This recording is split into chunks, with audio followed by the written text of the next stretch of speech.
Subscribe کیجیے ہمارے channel نور رضا کو اور بیل آئیکن کو پریس کیجیے جس سے آپ کو ہماری نیو ویڈیو کی نوٹیفیکیشن ملتی رہے. ہمارے امام الائمہ سراج الامہ کاشف الغمہ سیدنا نعمان بن ثابت امام اعظم ابو حنیفہ جب نماز پڑھتے تھے اور حالت نماز میں جب عذاب کی آیتیں آتی تھی، آخرت کی آیتیں آتی تھی، تو آپ نماز میں روتے تھے. روایتوں میں آتا ہے اللہ اکبر کہ ایک دن آپ نے عشاء کی نماز پڑھائی. امام اعظم ابو حنیفہ نے ایک دن عشاء کی نماز پڑھائی اور عشاء کی نماز پڑھاتے ہوئے آپ نے سورہ زلزال کی تلاوت کی. اذا زلزلت الارض زلزالها واخرجت الارض اثقالها وقال الانسان ما لها يومئذ تحدث اخبارها بان ربك اوحى لها. یہ سورت پڑھی آپ نے، سورہ زلزال کی تلاوت کی. اس میں اللہ نے قیامت کے زلزلے کا ذکر کیا. قیامت کا جو زلزلہ ہے قرآن کہتا ہے اذا زلزلت الارض زلزالها واخرجت الارض اثقالها. جب وہ زلزلہ، جو زلزلے ابھی آتے ہیں نا، یہ جھٹکے صرف جھٹکے. یہ زلزلے کیوں آتے ہیں؟ پوری دنیا کی زمینوں کے اندر نس ہے، نس، شریان. جیسے ہمارے جسم میں نس ہے ویسے پوری زمین میں نسیں ہیں، اور وہ نسوں کو پکڑ کر کے ایک فرشتہ کھڑا ہوا. جہاں پر بھی پاپ، ظلم و زیادتی اور گناہ ہوتے ہیں تو اللہ تعالیٰ فرماتا ہے وہ نس پکڑ کے جھٹک، وہ ہلکا سا جھٹک دیتا ہے تو وہاں زلزلہ آتا ہے. اور جب زلزلہ آتا ہے تو بڑے بڑے کروڑ پتی لوگ خیموں میں پناہ لینے پہ، ریلیف لینے پہ، کٹورے لے کر کے کھڑے ہونے پہ مجبور ہو جاتے ہیں. مکانات زمین کے اندر دھس جاتے ہیں. یہ سب گناہ کی وجہ سے ہوتا ہے. تو امام اعظم ابو حنیفہ نے وہ قیامت کا زلزلہ، اور پھر اس پر قرآن کہتا ہے زمین انسان کے گناہ کی خبر دے.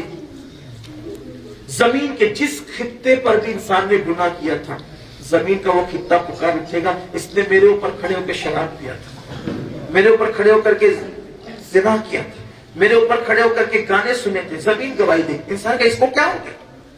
یہ زمین کو کیا ہو گیا؟ ہم تو سمجھتے تھے کہ یہ بولنے کی طاقت نہیں رکھتی.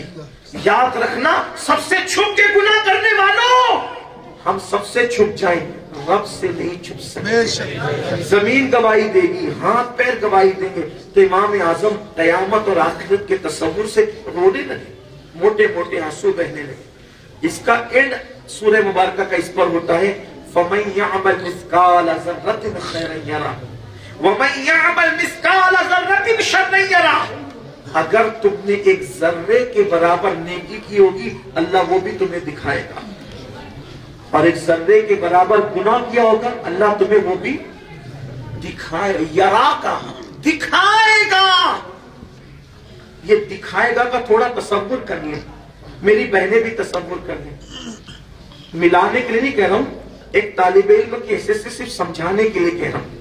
اللہ کیا فرماتا ہے؟ تم نے جو گناہ کیا ہوگا اللہ قیامت میں کیا کرے گا؟ ایک بندہ ہے، اس کو پکڑے اور ہم نے کہا تو نے چوری کی تھی، تو نے چوری کی تھی، تو نے شراب پیا تھا، تو نے کسی کو گالی دی تھی. وہ کہہ رہا نہیں دی تھی، نہیں کیا تھا. یا اگر اس نے کیا بھی تھا تو وہ اتنا زیادہ شرمندہ نہیں ہوگا. لیکن ایک بندہ چوری کر رہا ہے، آپ اس کی ویڈیو بنا دیں. شراب پی رہا ہے، اس کی ویڈیو بنا لیں، اور ویڈیو بنانے کے بعد مجمع عام میں کہیں ذرا دیکھو تو یہ آپ ہی ہیں کیا؟ یہ دیکھو آپ ہی ہیں کیا؟ اب بتاؤ اس کی شرمندگی کا حال کیا ہوگا؟ کیا وہ انکار کر سکے گا؟ کیوں؟ اس کا کیا ہوا گناہ دکھایا جا رہا ہے. اس کا کیا ہوا گناہ. اے میری قوم کے جوانوں، کس منہ سے زنا کے اڈوں پر چلتے ہو؟ کس منہ سے شراب کے اڈوں پر چلتے ہو؟ کس منہ سے اللہ کی نافرمانی کرتے ہو؟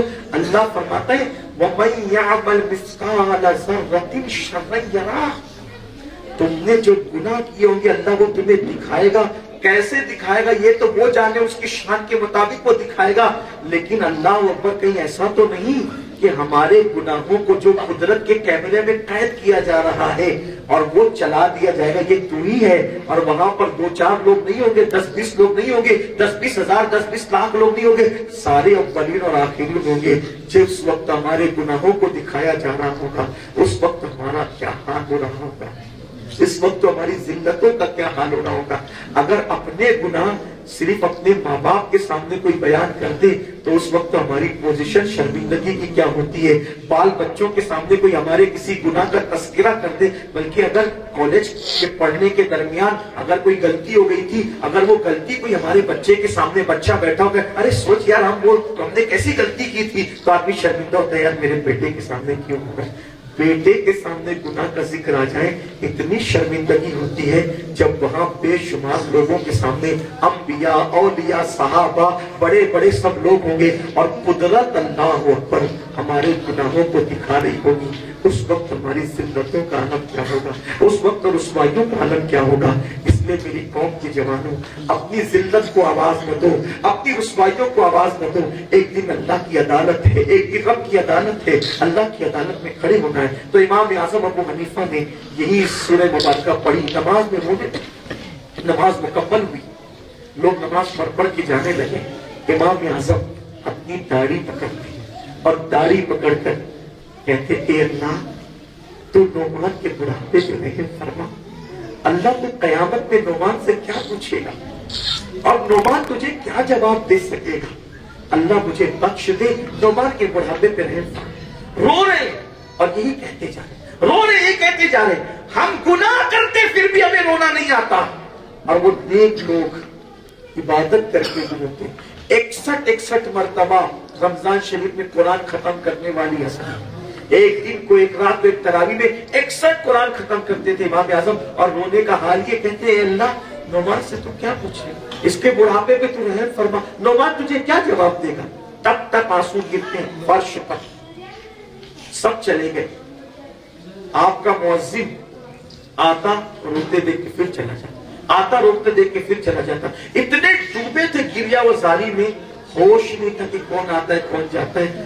آخر جب رات کا آخری پہر آیا اور رات کا آخری حصہ آیا تو امام اعظم ابو حنیفہ کا مؤذن اب تو وہ جا نہیں سکتا تھا تو تھوڑا اور تھمکا، اس کے پیروں کی آواز آپ کے کانوں میں آئی، آپ نے آنسو خشک کیے، اور آنسو خشک کرنے کے بعد مؤذن کی طرف دیکھا تو پیچھے کھڑا تھا۔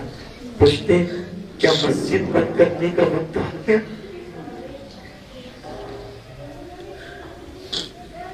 یہ اللہ والے لوگ، اللہ کی عدالت میں کھڑے ہونے کا اتنا خیال، نماز میں رونے کا یہ حال، گڑ گڑانے کا یہ حال، کہتے کیا مسجد بند کرنے کا وقت آ گیا؟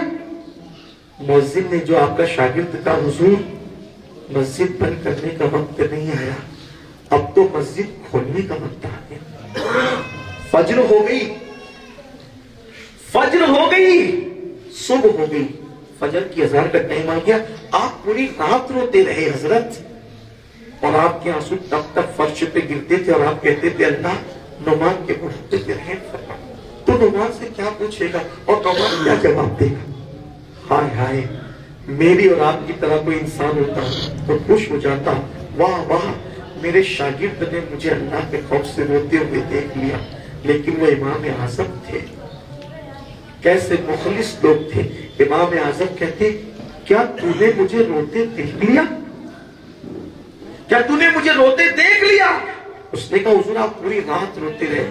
فرماتے ہیں اللہ کا واسطہ دے کر کہتا ہوں جب تک میں زندہ رہوں یہ واقعہ کبھی کسی سے بیان مت کرنا کہ میں پوری رات رو رہا تھا، اس لیے کہ مجھے ڈر لگتا ہے اگر یہ واقعہ میری زندگی میں تو نے بیان کر دیا تو کہیں میرا اللہ قیامت میں یہ نہ کہہ دے کہ نعمان راتوں کو میرے لیے چھپ کے روتا تھا اور بعد میں لوگوں کو تشہیر کر دیتا تھا، کہیں اس پر وہ ناراض نہ ہو جائے۔ اللہ پر یہ تھی ان کی نمازیں، اللہ والوں کی نمازیں۔ آج ہماری نماز کیا ہے؟ آج ہماری نمازوں کا حال کیا ہے؟ آؤ مسلمانوں اللہ کی طرف رجوع کرو، ایک دن مرنا ہے، اللہ کی عدالت میں کھڑے ہونا ہے، رب کی بارگاہ میں رجوع کرنا ہے۔ دنیا سے نہ مال لے جانا ہے، نہ آل لے جانا ہے، نہ دوستوں کی دوستی لے جانا ہے، دنیا سے صرف اعمال لے جانا ہے، اس لیے اعمال کی تیاری کرو، اعمال کی فکر کرو، اپنے آپ کو تبدیل کرو، اپنے آپ کو چینج کرو.